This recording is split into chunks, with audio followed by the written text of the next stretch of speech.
2.34 lakh rupees में आपको ये बाइक मिल जाती है। BTO मिल जाती है आपको। BTO stands for build to order. और पिछले हफ्ते 10 दिन से चला रहा हूँ मैं इस बाइक को, आपको सारा ही एक्सपीरियंस शेयर करने वाला हूँ। एक तो सबसे बड़ी बात यह है कि जब भी आप हेलमेट में बात करने की कोशिश करेंगे, अगर आप मोटो ब्लॉगर हैं या मोटो ब्लॉगिंग करने की सोच रहे हैं इस बाइक को लेके, तो आपको अपनी ही आवाज़ नहीं सुनाई देगी, बिकॉज बहुत तगड़ा विंड ब्लास्ट आता है हेलमेट के अंदर। ये जो है, ये इसके ऊपर ही हेलमेट आता है ना, तो जस्ट हिट करता है वो। तो सारी बात ये है कि देखिए, वैल्यू फॉर मनी प्रोडक्ट है ये बहुत। 1.99 लाख रुपीज़ इसका जो है वो एक शोरूम प्राइस है बेस ट्रिम का, जो स्टार्टिंग मॉडल है। एंड 2.24 लाख रुपीज़ है मिड का, जिसके अंदर आपको सारे ही फीचर्स मिल जाते हैं जो आपको चाहिए।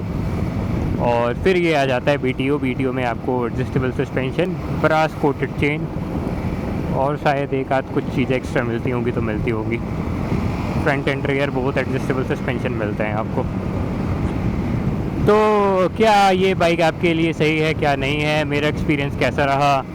अब देखिए, फ़ीचर्स आपको इतने सारे मिलते हैं इस बाइक में, मुझे नहीं लगता 5 लाख रुपए तक की बाइक में भी ये फ़ीचर्स मिल रहे हैं। और इसके अंदर आप मैप चला सकते हैं, मतलब टर्न बाई टर्न नहीं, proper fully fledged map. X connect करके एक ऐप आता है, वो यूज़ करके आप मैप चला सकते हैं।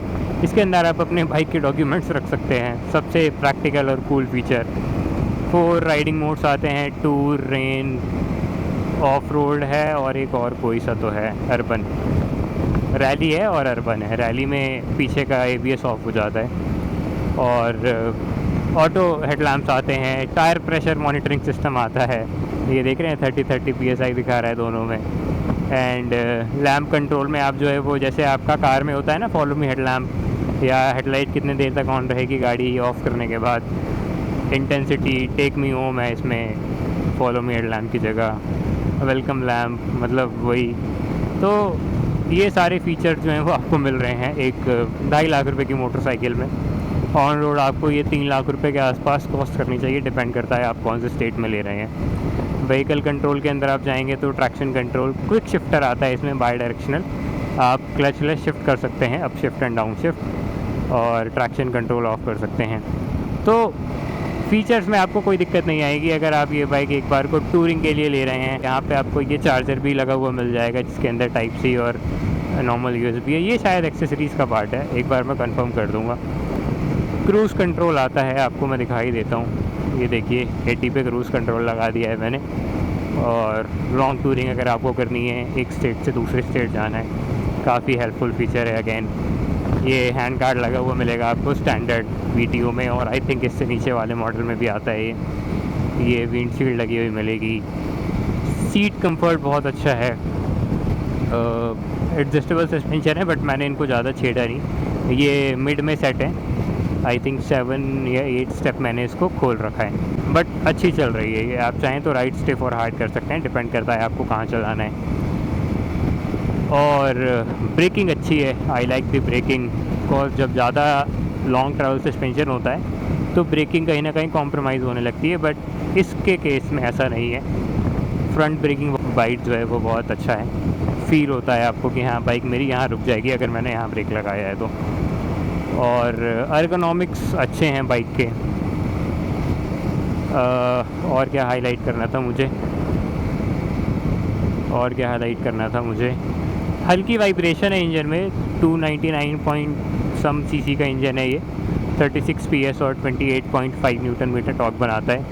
और मतलब डिसेंट पावर फिगर है। अगर आप 200-150 सीसी की मोटरसाइकिल से अपग्रेड करेंगे तो आपको ये पावर फिगर इम्प्रेस करेंगे, अच्छे लगेंगे। अगर आप ऑलरेडी ज़्यादा पावरफुल बाइक चला चुके हैं तो आपको ओके लगेंगे, बट ऐसा अंडर पावर्ड भी फील नहीं होती है और ऐसा कोई ओवर पावर्ड भी नहीं है। ठीक है, मतलब आप 100 पे क्रूज़ करेंगे तो आपको हल्की वाइब्रेशन फील होगी, और 100 के ऊपर अगर आप थ्रॉटल देते हैं तो आपको पुश मिलता है, मतलब 100 से 120 जाना आसान है। टॉप स्पीड इसकी 145 किलोमीटर पर आ रहे हैं, जो कि स्पीड लिमिट नहीं है, तो 100, 120, 110 ही चलते हैं आप, अगर आप हाईवेज़ पे, एक्सप्रेस वेज़ पे चल रहे हैं तो। और मोटरसाइकिल तो वैसे भी अलाउड नहीं है एक्सप्रेस वेज़ पे। अभी ये न्यूली मेड जो गंगा एक्सप्रेस वे है, इस पर शायद मोटरसाइकिल अलाउ कर रखी है इन लोगों ने, NHAI ने। और फ्यूल एफिशिएंसी एक बहुत बड़ा फैक्टर होता है। इसने मेरे को ओपन रोड्स पे 37 पॉइंट सम के MPL का माइलेज दिया है। मैंने वीडियो डाली है, आप देख लीजिएगा, और अगर पहले ये आ रही है तो वो वीडियो बाद में आ जाएगी। और अगर आप मिक्स रोड कंडीशन में चलाएंगे तो आपको इजीली ये 33-32 के MPL दे देगी।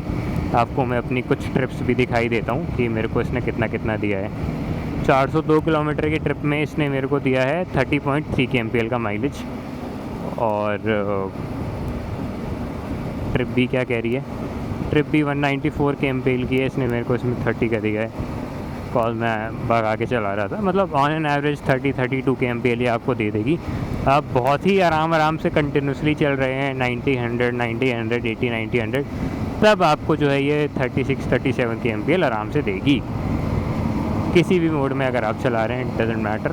वो बात अलग है कि आप रेड लाइन करने लगेंगे हर गियर में तो माइलेज ड्रॉप हो जाता है। तो रेड लाइन नहीं करिए, आराम से चलते रहिए क्रूजिंग स्पीड्स पे, आपको अच्छी माइलेज ये मोटरसाइकिल डिलीवर कर देगी। और क्या बताना था मुझे आपको, 835 मिलीमीटर की इसकी सीट हाइट है। तो अगर आपकी 5.5 फीट भी हाइट है तो भी आप इसको आराम से चला देंगे। उससे कम है तो आपको थोड़े से प्रॉब्लम हो सकती है, चैलेंजेस फेस कर सकते हैं आप। अगर आपके पास अच्छा खासा राइडिंग एक्सपीरियंस है तब आप शायद उससे कम में भी चला लें। Again it depends on your riding skills and riding experience. Heating की बात करते हैं। हीटिंग देखिए इस वाले पोर्शन पे होती है, यहाँ पे जो बेसिकली आपका थाइस, जब आप इसको ऐसे टक करते हैं तो ये क्योंकि प्लास्टिक है और ब्लैक कलर का है, और यहाँ से आपकी जो है वो हीट फील होती है आपके पैरों पे। अपार्ट फ्रॉम दैट ऐसे कोई मेजर हीटिंग इशू नहीं है। अगर आप स्लीपर्स में चलाएंगे, हाफ पैंट में चलाएंगे तो जाहिर सी बात है आपको हीट फील होगी, कॉज मोटरसाइकिल हमेशा गियर में चलाने के लिए बनी है। आप कोई 100 सीसी की बाइक नहीं चला रहे हैं, आप एक अच्छे खासे पावरफुल मोटरसाइकिल चला रहे हैं, तो फिर तो देखिए हीट फील होगी। बट अगर आप ऐसे प्रॉपर गियर में चलाएंगे बस यहाँ पे हल्की हल्की फील होती है, एंड इसके अलावा सच कोई हीटिंग भी नहीं है। पिलियन का कंफर्ट अच्छा है। मैं तो नहीं बैठा, बट थोड़े बहुत मेरे फ्रेंड्स जो बैठे हैं उनके फीडबैक से बता रहा हूँ कि उसमें भी आपको कोई दिक्कत नहीं आएगी। हाँ, सेम बाइक, मतलब not exactly same but you get my point. और क्या बताना था मुझे आपको, एक 360 डिग्री वॉक अराउंड दे देता हूँ आपको साइड में लगा के, कहीं पेड़ की छाँव में। पेड़ ज़्यादा से ज़्यादा लगाइए, मैं कोशिश करता हूँ हर वीडियो में ये बात बोलूँ कि पेड़ लगाइए। पेड़ लगाने से जो है वो एनवायरनमेंट को काफ़ी राहत मिल जाती है। यहीं लगाते हैं मोटरसाइकिल को, और आपको एक 360 डिग्री वॉक अराउंड दे देता हूँ मैं। अगर आप मुझसे पूछेंगे, देखिए मैं सजेस्ट करूँगा इस बाइक को लेना, कॉज बहुत वैल्यू फॉर मनी प्रोडक्ट है। आप BTO ना लेकर इसका मिड या बेस ट्रिम आराम से उठा सकते हैं, तब भी जो है वो आप सारे ही बाइक के मज़े ले लेंगे। सुंदर लगती है यार ये, देख रहे हैं आप इसका ये वाला डिज़ाइन फ्रंट का, देखिए मतलब हेडलैम्प और ये जो पीक है, और ये मतलब पूरा ही जो ये फ्रंट है, मतलब मुड़ कर लोग देखते हैं। मैंने अपने लोकेलिटी में जहाँ भी पार्क करी, जहाँ पे भी मैं इससे गया, 2-4 लोगों ने आकर मुझसे पूछा कि ये कौन सी बाइक है, अपाचे ये वाली कब से आने लगी, कितने की है, एंड सबको ये लगा कि ये 3.5-4 लाख रुपए की मोटरसाइकिल है, लेकिन ये सस्ती है उससे, तो ये अच्छी बात है। और अगर आप मुझसे पूछेंगे फिट एंड फिनिश कैसा है, बिल्ड कैसा है, तो अभी तक तो सब अच्छा है। अराउंड 7,000 किलोमीटर ये बाइक चल गई है मेरे पास, तो ये पिछले 10 दिनों से है, मतलब इससे पहले कोई और चला रहा होगा, टेस्ट बाइक्स होती हैं ये। तो कोई भी पार्ट ऐसा नहीं लग रहा है कि लटक जाएगा, टूट जाएगा इजीली, बट थोड़ी बहुत वाइब्रेशंस हैं वो हल्के, किसी कोई तो लूज़ पार्ट से हो सकती है। अब जैसे कि एक यहाँ से बोल्ट निकल गया है तो मे बी एक सर्टेन RPM पे वाइब्रेट कर रहा हो, इंजन के पास से हल्की सी वाइब्रेशन आती है, मे बी कोई अगेन पार्ट रैटल कर रहा हो। और apart from that as such कोई मेजर इशू फेस नहीं हुआ। ये काफ़ी अच्छा काम करता है। एक ऑफ रोड में हल्की सी गिर गई थी मेरे से, बट मोटरसाइकिल को कुछ नहीं हुआ, और सारा इम्पैक्ट इसी ने ले लिया था।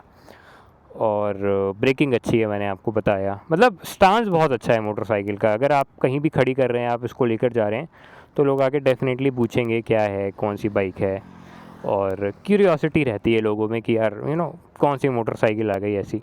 स्पेशली मेरे को ये वाला हेडलैम्प का डिज़ाइन बहुत खूबसूरत लगता है, काफ़ी बिग बाइक्स की रिजेंबलेंस आती है इसमें से। तो उसमें तो आपको कोई दिक्कत नहीं आएगी। इनफैक्ट ये जो है ये फुट पैक्स भी जो हैं वो ऑफ रोड वाले हैं, आप इनका रबर निकाल के प्रॉपर ऑफ रोडिंग कर सकते हैं, ट्रेल राइडिंग कर सकते हैं। और फील भी जो है वो लाइक सीट की क्वालिटी, फिनिशिंग, यहाँ पे आप देख रहे हैं RTX लिखा हुआ है, ये सब जो है वो काफ़ी अच्छे से हैं। बस एक ये चीज़ है कि यहाँ हल्का गैप है, बट मे बी वो इस यूनिट में हो। अगर आपके भी पास है और उसमें भी है तो आप बता दीजिएगा मुझे। और क्या हाईलाइट करना है मुझे, स्विचेस वगैरह की क्वालिटी अच्छी है, यहीं से ये किल स्विच है और यहीं से स्टार्ट भी हो जाती है। ये सब जो देख रहे हैं वायरिंग को अच्छे से यहाँ पे इसको स्लीव के अंदर डाल के अच्छे से पैक करा हुआ है। और क्लच का एक्शन काफ़ी लाइट है, बहुत कोई हैवी क्लच नहीं है, तो ट्रैफिक में भी अगर आप चला रहे हैं तो आपको दिक्कत नहीं आएगी। और मिरर्स जो हैं वो ओके विजिबिलिटी दे देते हैं, कुछ खास भी नहीं है, बहुत छोटे भी नहीं है, मतलब इनका जो शेप है वो उस तरीके से है, तो किसी पॉइंट पे आपको ऐसे करना पड़ सकता है, बट अपार्ट फ्रॉम दैट कोई दिक्कत नहीं आएगी। ये धूप में विजिबल है, अच्छे से दिखता है। और क्या बताना था मुझे आपको, और अगर आप ऐसे ख़राब रास्तों पे जा रहे हैं तो आपको स्लो करने की ज़रूरत नहीं है। सस्पेंशन काफ़ी अच्छे हैं, सारे बम्प्स झेल जाते हैं। अगर कोई ऐसे स्पीड ब्रेकर्स भी आ रहे हैं जैसे ये वाले आए हैं तो आप हल्का से ऐसे खड़े हो जाइए और पता भी नहीं चलेगा कि वो कब निकल गए आपके नीचे से। अब ये क्विक शिफ्टर से शिफ्ट करा मैंने। क्विक शिफ्टर अच्छा काम करते हैं, 3-4 हज़ार RPM के ऊपर फ्लॉलेसली शिफ्ट कर देते हैं। ये मैंने डाउन शिफ्ट करा, ये मैंने डाउन शिफ्ट करा, ये मैंने डाउन शिफ्ट करा। बेसिकली थर्ड से ऊपर गियर पे, मतलब सेकंड से थर्ड, ऐसे फर्स्ट सेकंड में आपको जर्क फील हो सकता है, बट अगर आप इनको करेक्ट RPM पे शिफ्ट करेंगे तो कोई जर्क भी फील नहीं होगा आपको। And I think that's it यार। अगर कोई और सवाल हो जो मैं ना बता पाया हूँ तो आप पूछ लीजिएगा। काफ़ी लोगों को ये कंप्लेंट्स आ रही हैं कि यार मेरे को डिलीवरी नहीं मिल रही है टाइम पे, तो मैं रिक्वेस्ट करूँगा TVS से कि इन चीज़ों पे ध्यान दें, कॉज कस्टमर एक्सपीरियंस ख़राब हो जाता है अगर कोई बाइक लेना चाह रहा है और उसको टाइम पे बाइक नहीं मिल रही है। और अगर आपके पास पीछे से मैन्युफैक्चरिंग में ही डिले आ रहा है तब तो देखिए, तब भी आप ही को काम करना पड़ेगा, क्योंकि मोटरसाइकिल भी आप ही सेल कर रहे हैं ना। लेकिन अगर डिमांड है तो लोगों को मिलनी चाहिए मोटरसाइकिल, मेरा ये मानना है। कॉज मेरे ही 2-3 सर्कल वालों ने बुकिंग करा रखी है और उनको अभी तक बाइक नहीं मिली है, तो विच इज़ सैड। अगर कोई आपके प्रोडक्ट पे इंटरेस्टेड है और उसको टाइम पे बाइक नहीं मिल रही है, मतलब ऐसा भी नहीं है कि मैं ये कहूँ कि यार आज बुक कराई कल बाइक दे दो। डीलरशिप ने एक टाइम दे दिया, 1 हफ्ता, 10 दिन, महीना दिन, और उसके बावजूद भी कोई रिस्पांस नहीं आ रहा है डीलरशिप की तरफ से, उसके बाद भी कोई जो है वो बाइक का अपडेट नहीं मिल पा रहा है कस्टमर्स को। ये गलत है, ये नहीं होना चाहिए। तो इस पे काम करने की ज़रूरत है और थोड़ा सा सर्विस पे भी काम करने की ज़रूरत है। कॉस्ट अगर कोई 3-3.5 लाख रुपए तक बाइक पे खर्च रहा है आपके प्रोडक्ट पे और उसको अगर अच्छी सर्विस नहीं मिले तो दिस थिंग्स डिसअपॉइंट्स। और इसी नोट पे इस वीडियो को एंड करते हैं। थोड़ी तबीयत ठीक नहीं है मेरी, फिर भी पीक धूप में मैं गियर्स पहन के आपके लिए वीडियो बना रहा हूँ, तो प्लीज़ एक लाइक ज़रूर करिएगा। ये बाइक जो है वो आज सुबह जानी थी, बट अभी मैं इसको ड्रॉप करने जा रहा हूँ, नहीं तो ये घर से ही चली जाती, बट मैंने रिव्यू नहीं बनाया था, तो मैंने बोला कि रिव्यू बनाते हुए मैं आपके शोरूम पे ड्रॉप कर दूंगा बाइक, और वही कर रहा हूँ मैं। चलिए, वीडियो को लाइक कर दीजिएगा, चैनल को सब्सक्राइब कर दीजिएगा। अगर आपके कोई और सवाल हो तो नीचे कमेंट करके पूछ दीजिएगा, I try to answer them. Thank you so much.